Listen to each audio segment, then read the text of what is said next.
Hey, what's up guys, it's Phone Takeover here with another video, and in this one guys I'm going to be speaking about iOS 11.2 since it just got released like 12 hours ago, but I wanted to test it myself and see if anything changed. So stay tuned.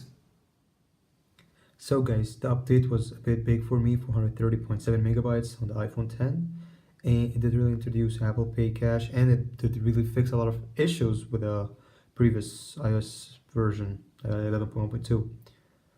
So this is just a look about everything that got fixed, and that's a lot. So anyway guys, before upgrading I had 24.49, and just then after upgrading I got almost a gig, which is a lot, 11.2, which is good to see.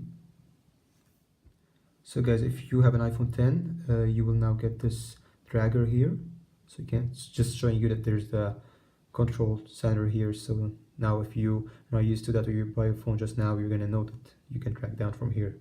So I made it simple.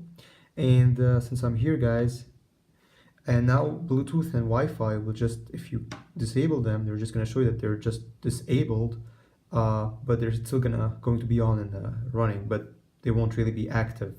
So to turn them off, you're not supposed to go to the settings, just like you would do on iOS 11 currently. So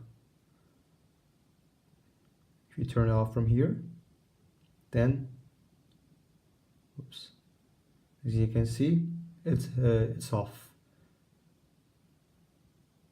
But then if you just click there, there's just an active disconnecting Bluetooth devices, and if you do it for the first time, it's just going to show you that it's disabled for 24 hours or so.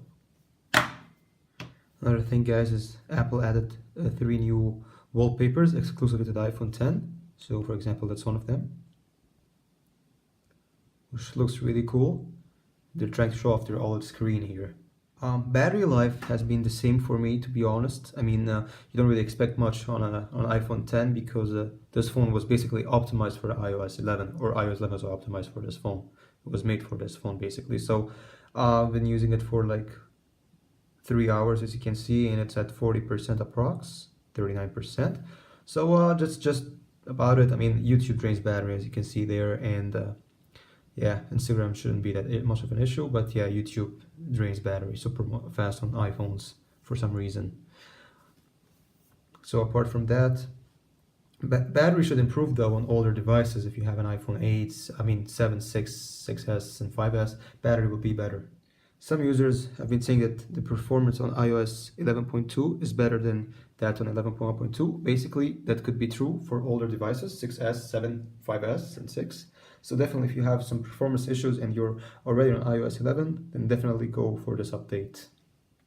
So some emojis changed. So for example, spoon, knives, and then everything here like scotch and a globe that was on 11.2 changed on 11.2. More details there. You can see spoons are more, the spoon is more like stainless here, knife and fork, everything. The plate looks more detailed, globe as well, the scotch, whereas on iOS 11.1.2 they were more plastic there. You see the spoon was more of plastic. So that's something good there if you care about emojis. Alright, there you have it guys, that was iOS 11.2. So basically, if you already have iOS 11 or 11.1.2 or something, definitely go ahead and upgrade. It's gonna just boost your performance, battery life and everything. But just on the newer devices like iPhone 8, 8 Plus and 10, you won't really feel that much of a difference, but still, it's one of the most stable iOS 11 versions. But if you're in 10.3.3, maybe wait. I'm gonna do some testing, like iPhone 6, 10.3.3 versus 11.2 for example, and see which is actually better and see if they actually improved. So stay tuned guys for future videos, subscribe for more content, and peace out.